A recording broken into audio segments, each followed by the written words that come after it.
Municipality కార్పొరేషన్ల ఎన్నికల్లో నామినేషన్ల విడ్రాలు 3 గంటలకు ముగియనున్నాయి. పార్టీల తరపున పోటీ చేసే అభ్యర్థులు మధ్యాహ్నం 3 గంటల్లోపు బీఫామ్ సమర్పించాలి. లేదంటే వారిని ఇండిపెండెంట్ అభ్యర్థులుగా గుర్తించనున్నారు. ఇక సాయంత్రం బరిలో ఉన్న వారికి గుర్తులు కేటాయించనున్నారు. పోటీలో ఉన్న అభ్యర్థులను అక్షర క్రమంలో పొందుపరచడంతో గుర్తుల కేటాయింపు కోసం రాష్ట్ర ఎన్నికల సంఘం ఏఐ టూల్స్ వినియోగించనుంది. ఈ నెల 11న ఒకే విడతలో పోలింగ్ జరగనుంది.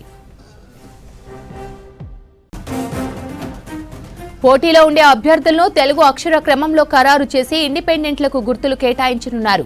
మున్సిపల్ ఎన్నికల పరిశీలకుడిగా వ్యవహరిస్తున్న ఐఏఎస్ అధికారి మకరందు రూపొందించిన సెక్యూర్ యాప్తో సులువుగా ప్రక్రియ ముగిసేలా ఎస్ఈసీ ఏర్పాట్లు చేసింది.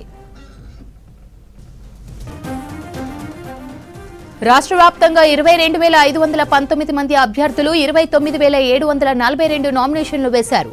ఇండిపెండెంట్లుగా 3,748 మంది నామపత్రాలు అందించారు. సరైన వివరాలు లేకపోవడంతో 2,911 నామినేషన్లు తిరస్కరించగా 19,608 మంది అభ్యర్థులు బరిలో ఉన్నారు.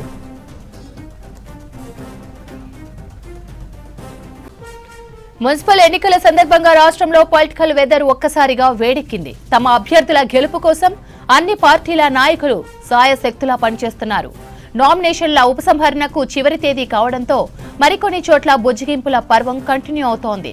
అన్ని పార్టీలు రెబల్ అభ్యర్థుల బెడద ఉండొద్దని భావిస్తున్నాయి. మరోవైపు ఓటర్లను ప్రసన్నం చేసుకునేందుకు పార్టీల నాయకులు ప్రయత్నిస్తున్నారు.